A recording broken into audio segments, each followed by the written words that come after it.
Hello, fanboys and fangirls. Welcome to episode number 16 of the Reviewpoint podcast, coming to you from fanboysanonymous.com. I'm your host, Tony Mango. Joining me on this episode is the Dace man himself, Chris Dace. Hey, how's it going? And what we're going to talk about for this episode is going to be Ant-Man. So, of course, I need to warn you all, there will be spoilers. So if you have not seen the movie yet and you don't want to know what happens, then bookmark this, go watch the movie, then come back and check out our review. If you don't care about being spoiled, then go right at it, because I'm sure we're going to do all that kind of stuff, because we are going to break down the hits and the misses of the movie, talk about what things we liked, what we didn't like, what was meh, kind of in the middle, and, anything else that comes to mind. And I also want to just apologize. We've had some technical difficulties, so if you hear some glitching, it's not that Dace is actually Ultron. It's just internet shit. So, sorry, can't edit it, but, Got no strings to hold me down. There are no strings on me. So, Dace, overall first impressions, what did you think of Ant-Man? I liked it. It was a good movie. Not the best Marvel movie, but definitely a good flick to get out and see. I haven't actually been to the movies in a while, so I enjoyed it. My first impressions before seeing this movie were kind of similar to Guardians of the Galaxy. I figured Guardians of the Galaxy was going to be impossible to pull off, and, they proved me wrong. But still, to me, Ant-Man seemed like it was going to have a lot of issues. And I've said before on different podcasts and stuff that I'm not a big Edgar Wright fan. Are you? Nah, I don't think so.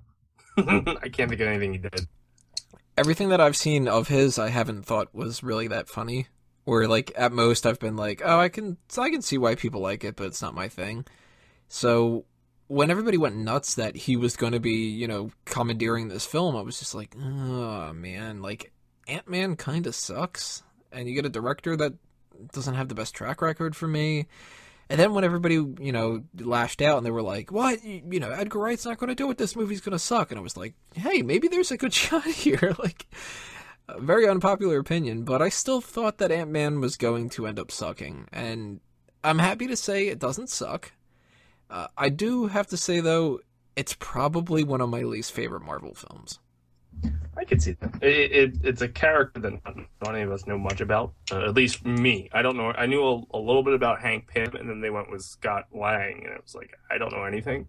Mm-hmm. I think that helped me enjoy the movie more because didn't know what to expect. I walked in, just knew he can change his size with Pym particles. How are they going to do this? Yeah, I really don't know too much about it. I mean, I've tried to learn as much as I could beforehand, and some of the stuff I could see playing out, but some of the stuff was kind of like I don't remember any of the supporting characters from, like, the Heist people. I don't remember any of them ever showing up, but maybe they did, maybe they don't. I mean, like, I could tell you the weirdest, most obscure people in Spider-Man and Batman and Superman. I can't tell you shit about, like, Eric O'Grady or Bill Foster, I think, was Goliath. Ben Foster? No, Ben Foster's the dude who was Angel. I think it's Bill Foster. I have no idea. Those are characters that always slip my mind. It's got to be Bill Foster, because that's ringing in my head. He's the guy who got killed by the fake Thor in Civil War. Mm-hmm. Yeah, I just knew him as Goliath. I don't remember what his name was. Which, that's actually something that I'm surprised that they didn't do in this movie. They didn't have him turn really big. Yeah. Well, I mean, they played with the idea of enlargement just a little bit with the discs, which I thought that was cool, the Pym discs, because I didn't think that would be something that would show up so quickly.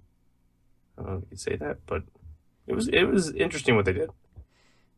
Yeah, so plot-wise, to give you a little indication of the film, if you have not seen it and you don't care about spoilers, we've completely skipped over the idea of Hank Pym and Janet Van Dyne. That's all in the past, and it seems like what they're kind of building up to is that they might do some kind of, like, retrospective work with that, which I don't know exactly how they're going to do it, but they did some work that kind of laid that foundation and skipped right to Ant-Man number 2. Scott Lang is a former burglar, not a thief, a burglar, and he essentially gets hired to do the job of a heist film, and they always make it a point nowadays, especially, to point out to the audience, like, look, we're making superhero films, but we're also making X type of film. Like, Captain America the Winter Soldier is a political spy thriller, and Guardians of the Galaxy is like the team-up sci-fi space film, and what was the last one that we saw even before Avengers? Was that Guardians? Yeah, it was Guardians. Yeah, it was Guardians, and before that was Civil War, or not Civil War, Captain America. Winter Soldier. Yeah, but like they're trying, even like the not Avengers, even Iron Man 3 was sort of a Bond film in a lot of ways. Mm-hmm. So of course this one's a heist film, and that's something that I might kind of give a miss to. I liked the idea that it was a heist film, but at the same time, my biggest problem, I think, with this film is that it's very rushed. Yeah. It felt like we got to the end before we even really got to know Scott. Like, it kicked off with the, I think that scene was pretty awesome, where it's 1989 with a little bit of Hank history, and how I like that they brought Howard back. The one Howard they used in Iron Man 2, I want to say he was used in. Mm-hmm. I thought that was really cool, and I enjoyed a little bit of backstory before they went to the front story. But then once you got to Scott, all of a sudden it was like, all right, he's Ant-Man. What? Like, they didn't really get to invest too much time into Scott. I just know he's a dude that did something because he felt it was right, and he'd fallen on hard times, not helping me learn more about Scott Lang as a person. Like, you kind of had to know what he did in the comics. Yeah, and like, you get the point that he's supposed to be like a good guy, but kind of like a dick and all this kind of stuff. But really, that's all you know. Like, he's funny, and he's not a bad guy. Mm-hmm. And I didn't think he was that funny either. I laughed more at the heist guys that he had. Yeah, the best character of the whole thing was Luis. Yes, and I was really surprised about that because you pitched the idea of like, well, we've got Jay Hernandez and we've got, I don't know, the other two people. I don't even know the characters' names for the other two people. I think one was Dave. Sure. And the other one was the guy who was working with the Joker in The Dark Knight. So I knew that was him. Yeah, but with an accent. Production now. But it was like, oh, those other two guys and the best character of the whole thing. Like, that whole running gag of him, like, just being a complete idiot was really, like, one of the best parts. Total hit for me on that one. Yeah, oh, God, back up. Just backing up. Yeah, I don't know what you're just backing up. Back up. Okay, we'll back up. He was the comic relief. I was shocked being that it was Paul Rudd. He wasn't as funny as I thought he would be. And maybe that hurt my opinion of the movie a little bit, because I was expecting, oh, it's Paul Rudd, I'm going to laugh. He's a sarcastic little asshole. This is going to be funny. And he really wasn't. He's a genuinely good guy that was doing things for his daughter. So I think that might have hurt it, because I had the expectation of Paul Rudd, I'm going to laugh. And I ended up laughing at the Hispanic, the Russian, and the black guy. Well, the couple scenes, he was kind of like typical Paul Rudd, like the kissing scene at the end. Yeah, that was the Rudd I expected through most of the movie. Yeah. And to have that at the end, it was like, oh, that's good. And his interaction with, spoiler alert, Falcon was pretty funny. Falcon was definitely a big hit to me. That was actually one of my favorite parts, too. And it's not only just because it helps build the world that they have, because, I mean, they need to do that, and they're good at doing that, too. But just the idea that, like, it was Falcon, too.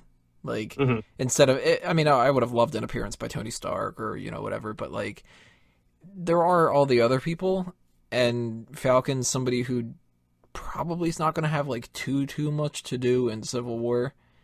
So having him pop up in this was kind of cool. Yeah, I think it was neat. And they focused just on Falcon, like you said.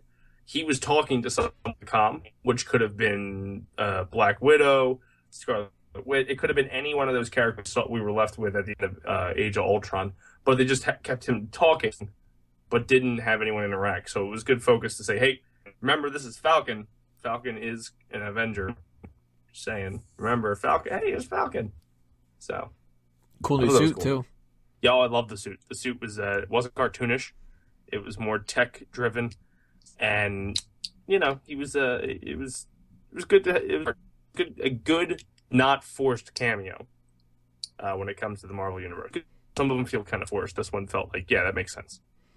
So what did you think about Peggy Carter popping up? She's the one that's always usually forced. Yeah. I do like how they kind of made it seem like she was tied into it, though. Like, so if they ever do, or actually they are going to do another season of Agent Carter, like maybe it'll be about Ant-Man. Mm-hmm. Oh wait, no, it can't be. Yeah, I thought it was neat that Carter was in it. I also thought it was neat that, like, you know, Captain America is kind of our World War II hero, and it made it sound like Ant-Man and Wasp were kind of the heroes of, like, the Vietnam-Korean War era, dealing with Soviets and stuff. Not everybody's fighting the damn Nazis. There was other villains in Hank Pym's world. So I thought it was like you have Cap, who's World War II era, and then you have Pym, who's kind of like that hippie Cold War kind of stuff. Yeah, dealing with the aftermath of Without a World Without Captain America, and sucking at it in comparison. Yeah, and they did. I don't know if we're going to go into character development already, but they did Hank Pym justice. He started out with science. That's all he wanted to do. Then he became a hero, and like in the comics and then the TV shows and everything you see, he gets sick and tired of this power he has, and he just hides it, and he gets bitter at everybody. So I think they did the Hank Pym character very well. A big spoiler when it comes to this kind of stuff, but fuck it, we're spoiling the whole movie. Who cares? Janet Van Dyne, they really set up the idea that they'll probably have, if they do another film, they'll deal a lot with this like subatomic world.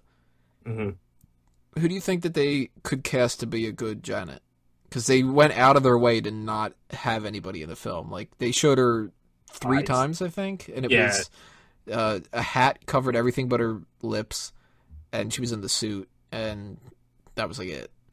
See, now I know there's been a rumor mill going around that Tomei is going to play Aunt May. Mm-hmm. I think she would have made a better Wasp. She's about that age. Well, she can play that age bracket of Pym, but it has that energy behind her. I always see her as a peppy type actress. Whereas if you got like a Susan Sarandon or someone like that, it'd be a little, you know, okay, you're old. You can't do that anymore. But if you had like a Marissa Tomei, it'd be like, all right, yeah. A, you're gorgeous. B, you have the energy. And C, I think you'd be better at that than Aunt May. She is gorgeous, isn't she? Okay. Like, Aunt May, come on. Yeah, don't waste that on Aunt May. Whip. I don't know what they're going to do with that, though. I mean, like, they could either go with, like, a younger person and say that she doesn't age, or they could go with an older one and say somehow she was able to survive, like, 30 friggin' years in that. Because Evangeline Lilly is, like, late 30s, right? Mm-hmm. But Paul Rudd's, what, 45, 46? Really? Yeah, he's fucking old and looks so much better and younger than me. Oh, let's see this right here. 46, goddamn. Yeah, it's crazy. Well, you do make a good point that maybe she doesn't age. Every time they kept talking about that subatomic world, they kept hitting at, there's no time. Everything you know about time, reality, and everything, it doesn't exist there. So she could be frozen in time as a 30-year-old Janet. So. And then we've got Hope Van Dyne, who is the daughter of Janet and Hank, played by Evangeline Lilly. In the comics, she's bad. And totally not in this one. Mm-hmm. But kind of a bitch. Yeah, you got that little bit of the bitchy, snarky side out of her. I don't think they're going to push her as a bad guy because they want to do Wasp, and they do not have a very strong female superhero bank right now. At least the Disney Marvel side. Right now, all you have that's made an appearance is Black Widow, and that's just like a fucking sex icon. It's not a superhero. We just stare at her because she looks hot. Whereas Hope, she's kind of a bitch. And now she's going to put on the suit, hopefully either for Civil War or a future movie down the road, probably Infinity Wars or something. Yeah, they don't really have a whole lot of females out there. They're starting to set some up. I mean, we've got Scarlet Witch, we've got Black Widow, they're going to be doing Captain Marvel, and Wasp will be another one, but, I mean, I can't imagine her being, like, a big part, but... Yeah, if you think about the ones that they've established, though, it's you got Black Widow that's really just a sex icon and really sets people off because all guys just stare at her. It's Scarlett Johansson. If you didn't want to stare at her, you should have casted someone uglier. And Scarlet Witch is she was very whiny in Ultron. And like, oh, and she's really whiny in the fucking comics too. It's like, oh, no more mutants, and fucks up universes and shit. So the only hope right now is Hope. That's weird. And Miss Marvel will be someone who should be respectable, unless they do the casting wrong and we get another hot chick. So, speaking of women that pop up all over the place and stuff like that, Judy Greer. Oh God. In everything. As if Jurassic World was not enough for you. For your 2-second role. You had to get a 2-second role in Ant-Man. You can't be in every film franchise. You're not part of the Marvel Cinematic Universe and Jurassic World universe. I think the next film I'm going to see is Mission Impossible, and if she pops up in that, I'll be like, all right, come on, you're fucking with me now. Jesus. I do like her, though. I mean, she's a decent enough actress that, like, she's well-known enough that they could have put her in this role, and it's like, oh, Judy Greer, huh? Mm-hmm. Instead of just getting a nobody. And, like, I honestly, maybe I'm just completely oblivious to him, but, like, the guy who plays the stepdad, Paxton, I have no idea who that guy is. He looked familiar. I can't finger him in anything else, like, besides what we just saw tonight. And I will probably forget him. Like, oh, yeah, there's that guy again. I don't know him from anything else. I kind of think that maybe he might be like I don't know, like a lawyer in some random show or something. Like, yeah, I got the feeling that he was like either a cop before or like some kind of official role. I think that his role actually was supposed to be the one that Patrick Wilson had originally. I did recognize the hell is his name? The one off his partner. Isn't he from Hitchhiker's Guide to the Galaxy? I didn't see that. No idea. Maybe I just... I'm thinking of somebody else. Never mind. I just looked him up. He's Bobby Cannavale, or Cannavale, not sure. I think the movie that I recognize him from is Snakes on a Plane. Successful career. Yeah, so that must be why I'm like, who the fuck's this guy? Cause I haven't seen that in forever. Oh, God, that's such a terrible movie. Darren Cross, the villain. I gotta say, he's kind of a mess for me. He's still a little bland. I love that actor. I feel like they didn't give him enough screen time to build the hatred that he had. He just piggybacked off of Hope's pain. You didn't feel the neglect from Hank to him like you did with Hank to Hope. And it kind of killed his story a little bit because of that. But I like him as an actor. He was great in House of Cards, and him as the main villain here made sense. Kind of a dick. He came out the gates being a dick, rather than like, oh, we can sympathize with this villain. No, he fucking killed a guy in 5 first minutes. Yeah, those little sheep. Oh, and the sheep too. I think the audience, as we were watching, were more concerned about the sheep than the guy he fucking got in the bathroom. It's like, really? He just killed a guy at the beginning of the film because he said, I have concerns. Not that, no, we're going to stop your idea. It's just, maybe I got a little bit concerns that you can answer some questions. No, it was just he shot him with a pin gun. Whatever the fuck they call him in this. Yeah, they're like, oh, he's just a suit. But, oh, look at a little sheep. Yeah. Oh, don't do this, sheep. Oh, no. Oh, fuck Frank. Nobody cares about Frank. What do you think about the ants? I'm a little bit disappointed that they killed the good one off. I was okay, again, this poor guy Frank that died in the first 5 minutes, I couldn't give 2 fucks about. But when they killed that ant, I was like, no! It's, what did he call him? Annie? Auntie? Antsy? Or... I thought he said Anthony at first. Oh, Anthony. He did Anthony. It was a play on the Anthony? Yeah. And he killed Anthony, and I was like, no! You son of a bitch, I hope you die now. It was like, you killed sheep, you killed Frank, I didn't care about that. I was convinced that since they showed the one wing flying off, that there was going to be a shot where he got saved from that ant, and it had just the one wing, and it was kind of like when like an airplane has like the one wing, and it sort of is still flying just enough to be able to land. Uh-huh. I thought they were going to go with that, or that he was going to have like at the end of the film another ant that was like his new like number one, and he was going to name it like Antoine. He might do that for Civil War. I'm calling it right now. If Antoine the Ant pops up, they stole it from me. I don't care if they're already filming. They stole it. They're almost done, but fucking stole that. But they friggin' went back and reshot that scene. Oh, we were going to call him like Antone, but don't agree with Antoine now. Yeah. It'll be interesting. I like the dynamic that he ended up building with an ant, and it made me care enough that when that ant got shot, it was like, well, fuck. It sucks. What did you think of the special effects? I think that, for the most part, that was a hit. I thought it was good. There was one scene that in my head, when he was running through the circuit boards and shit, I was like, as part of the Sony deal with Spider-Man, did they steal the graphics from Amazing Spider-Man 2? Like, I got Electro? Yeah, Electro versus Spider-Man when they're going through the power grid. I got that feel when Scott was flying through the circuits. Like, this looks vaguely familiar. So do you just get to steal that now that you own it again? Like, what's going on? What if they would have just done the dubstep shit? Fuck Spider-Man, Ant-Man, fuck Spider-Man, Ant-Man.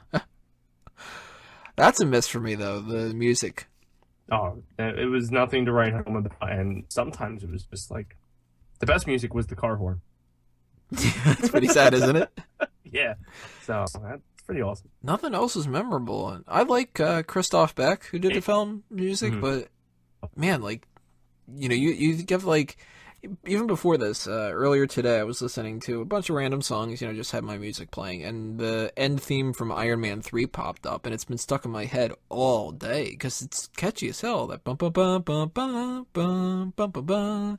Yeah. And Thor's got its own theme now. Captain America's got, like, great friggin' music. And even the ones that they don't use anymore, a lot of them still have great music. The Avengers theme is amazing. It's one of, like, the best film themes that's come out in the past 10 years. And this is just, like, it felt more like video game music to me or something. Like, they kind of cheaped out on it. Yeah, I think we got really high expectations because the Guardians of the Galaxy fucking soundtrack was phenomenal.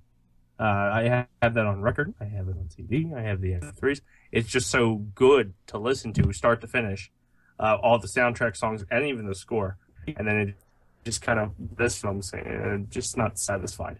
Nothing memorable. No, like, when Scott would make his return to, like, punch somebody in the face, there was none of that build up like, oh, our hero's back.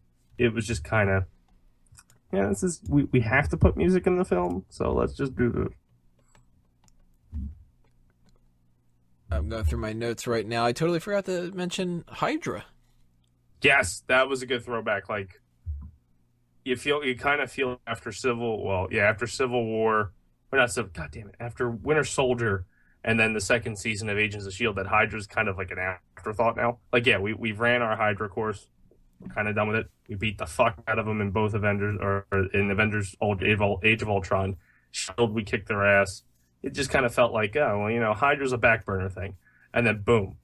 Well, Hydra's going to buy this suit. So now you're setting up season 3 of Agents of S.H.I.E.L.D. because now Hydra's going to probably be a part of it. And it's something that's a consistent catalyst in the Marvel Cinematic Universe. I kind of thought if they were going to go with anything, they would have gone with AIM. Yes, I don't like how the AIM seems like an afterthought in Iron Man 3. And now that Tony took care of, I can't think of his fucking name, but after Tony took care of the villain in Iron Man 3, there's no more AIM. Yeah, Killian. There's no more AIM. Like, Iron Man single-handedly just fucked them up. So we'll never get MODOK. Oh, we gotta get MODOK. I'm still saying, friggin' Peter Dinklage needs to be MODOK. That's perfect casting. Like, I don't care if he was Boulevard Trask already. The universe should be done. Yeah. If not him, then it needs to be somebody, like, really, really ridiculous. Oh, God, no. I don't want to see him back anymore. Or Hornswoggle. He's an actor. Like, Kevin James or something. Like, I don't know. Rob Schneider is a MODOK. He probably looks like MODOK nowadays. I hate to see Rob Schneider as MODOK. the genius that always gets fucking foiled. George Tarleton, what a man! If we ever get MODOK on screen, I think that might be like a jump the shark moment where you just go, "All right, really? Like we do have MODOK now? Like I can't imagine anybody fighting MODOK." We just look at the screen, like, yep, and this is where the superhero world dies. Yeah, this is why they got to reboot everything after Infinity War. A couple other little notes that I had here. I thought that a little bit forced, but a great little nod was Tales to Astonish. They threw that out there at the beginning of the film, and I wanted to keep remembering that. So throughout the whole film, I'm sitting there going, Tales to Astonish, Tales to Astonish. Because, I can't just bring up my phone in the middle of it. People will be like, what, is he recording it or shit? But I thought that was kind of cool, and it looked like a couple other shots in the film were reminiscent of things that I've seen from Ant-Man things in the past, and I can't place them exactly because it's not like, oh, that's the shot from The Killing Joke that I've read 4 times. It's like, oh, that's that Ant-Man thing that maybe about the ant thing. Because it's Ant-Man, I mean, come on. When they said Tales to Astonish, I kind of popped a little bit. I thought that was like, oh, I see what they did there. That's pretty cool. I caught one of these Easter eggs, but I have to go online and have to figure out what I fucking missed. Yeah, because when they do these, like, they force a lot of them. Like that whole, Earth's mightiest heroes kind of thing. But at the same time, it's like, you said it. What other, any random notes that you had that we were thinking of, hits or misses? Anything that stood out to you? Maybe like action or set design, anything weird? I thought the fight scenes were pretty cool. It was weird to actually watch. I was thinking this as we were watching the film. Most fight scenes are like, you're on the edge of your seat, like, yeah, kick his ass, fight him, fucking kill him. This one, the way they did it is you were on the edge of your seat, like, oh my God, they're like battling it out. And then if they were small, they would zoom out, and all of a sudden it's just like the toy fell over. Like, they're having this epic battle at like 100th of the size of a normal human. And then we pull it back and watch it as a human. It's like shit. They just knocked over the Thomas. And that was it. But I thought the fight sequences were really awesome. Even the training, too. They didn't make Scott out to be... he knows how to fight. Like, it just came... It was something he had to work towards. I thought that was cool, too. So, overall, what do you think was the biggest hit and the biggest miss? Biggest hit had to be Falcon. His interaction with Scott, the whole recon mission of the New Avengers bunker that we saw at the end of Age of Ultron. Huge spoiler there if you're not paying attention. I thought that was cool, and that was a huge hit for me. And the history of Hank, it wasn't just complete Scott Lang film; it was also a Hank Pym film, and I think Michael Douglas was a great choice for Hank Pym. So those are my hits. Miss, it would have to be... I'm going to have to go with Paul Rudd a little bit. Like I said, I had this anticipation that Paul Rudd was going to be funny, snarky, sarcastic. And if you watch the cartoons on Sunday mornings, they're building Scott Lang to be Paul Rudd, and then Paul Rudd kind of acted like Scott Lang in the comics, and it's like... Okay, now I'm confused. So I think Paul Rudd's... It's amazing what he's done with this film. I like him, and just calling it a miss, it just means I'm nitpicking. It's not... This didn't break the movie for me. It's just I expected more laughter because of Paul Rudd, and I didn't get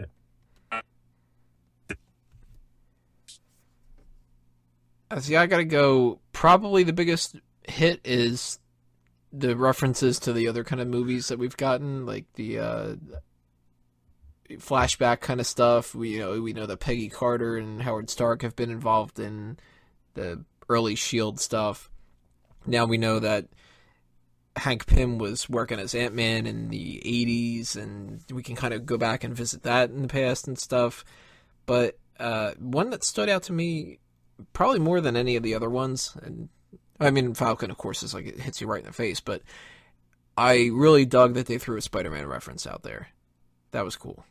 Yeah, that felt like they were like, yeah, we got him back. So now we can start mentioning him. They basically turned around to the screen and just went, "Fuck yeah, Spider-Man!" Like, we got him back. Woo! Everybody, throw up your fucking 3D glasses. Now put them back on because we still got a minute of the movie left. Yeah. And my biggest miss, probably the pacing, because it seems like this was far shorter than the other ones, and I know that it is actually shorter. Like, the runtime is literally shorter than a lot of the other ones have been. Maybe I would have cared more about some of the characters if there would have been an extra couple minutes to build up to them. Because one scene in particular that stood out to me that was really rushed was the explanation of what happened to Janet, which came essentially one scene after they said, like, you know, he's never told me what happened. And then it's like, all right, I'll tell you. Like, I was like, shit, that shouldn't have happened for another 15 minutes or so at the very least. And I felt like it was just, it happened like, you know, they set something up and then immediately paid it off. And I did like how they bounced back from it, though. It's like, oh, now we're in this emotional moment, and then Paul Rudd just fucking killed it. Oh, look at this. Walls are coming down. I killed it. I'm going to go make some tea. So that was pretty good how they brought it back from that. But like you said, that was rushed. They were in a car. She's spilling out her emotions, and then bam. And everything's resolved. I actually, I feel really bad that I didn't notice this, but when Luis was humming, he was humming It's a Small World. Was he? Yeah, I didn't notice that. I'm looking at some different facts about it right now. That was the song he was doing. I knew I recognized it, and I couldn't place what it was. I like what they did there. I see what you did there, Louis. It's a good little joke. Yeah. I also actually, something else I didn't mention about Corey Stoll with the whole Darren Cross character, I like how Yellow Jacket was the villain. Because really, who else is going to be a villain in an Ant-Man thing? Without calling in the Avengers, yeah. So, the fact that Yellow Jacket is kind of like the dickish side of Hank Pym, I'm up for them making that a villain. He looked cool. Which is cool if you think about it. Even Hank Pym, when he was talking to Cross in the film, specifically said, when they were talking about, why did you pick me? And he goes, I saw myself in you. And then he goes, then why did you push me away? I saw too much of myself into you. So really, if you think about it, Scott Lang is the good part of Hank Pym, and Corey Stoll's character was the bad part. So, yeah, the inner struggle happening out on film. Alrighty, guys, that's our review for Ant-Man, and of course, we are going to just, give you every single Marvel film out there. Anytime any of them comes out, we definitely jump on those. But we got some other review points coming up over the course of the next couple months and stuff, so stay tuned for more review points and stuff. Before we leave you entirely, though, we're going to throw out some plugs. So, Dace, anything you want to plug? Yeah. I couldn't think of a way to add that. Check out the Dace Man Show Wednesday nights on powersradio.com and everything that's going on at fanboysanonymous.com, written by yours truly, which I've started writing again. So woo! Woo! Post for me to edit. More work. Damn it. But like you said, fanboysanonymous.com, we've got articles about whatever is going to be happening that we feel, the need to write something about, and more podcasts coming your way. The For Real Movie Club for this month is going to be coming up in a couple of days here. We're recording this, right after we just saw Ant-Man, so depending on when you're listening to it, it might even already be up. But that's going to be about Mission Impossible movies, and who knows, maybe we'll end up reviewing Mission Impossible. Rogue Nation, I think is what it is. Rogue Squadron? Tom Cruise leaves Scientology. Rogue One? Rogue something. Oh, it's Mission Impossible Rogue Cut of Days of Future Past. That's what it is. Makes sense. Rogue One for Star Wars. Yeah. So stay tuned for those. Stay tuned for any other podcasts that are coming away with like the group meeting or any other review points that might pop up. Might even do like a review point classics or something. I've been wanting to kind of do one of those kind of things. But if you aren't just checking out the Fanboy stuff and you want to check out some more things, let's say that maybe you're a fan of pro wrestling. Go to smarkoutmoment.com. Let's say you want to hear us just bullshit about random stuff. You might want to listen to the All Talk Show. And let's say that you want to do other kind of shit under A Mango Tree. Well, all you got to do is follow A Mango Tree on Facebook, Twitter, and all the other accounts like that, and you will always be updated about anything that's coming your way. So, that'll do us in for episode 16 of Reviewpoint. And I think that we've kind of said everything that we need to say. So leave your comments below. Tell us what you think about Ant-Man. What do you think is going to end up happening with Civil War, Spider-Man stuff, anything that's going to be happening with Phase 3, because we're rolling right into Phase 3 now. So that's it, guys. Episode 16's in the bag. We will see you next time.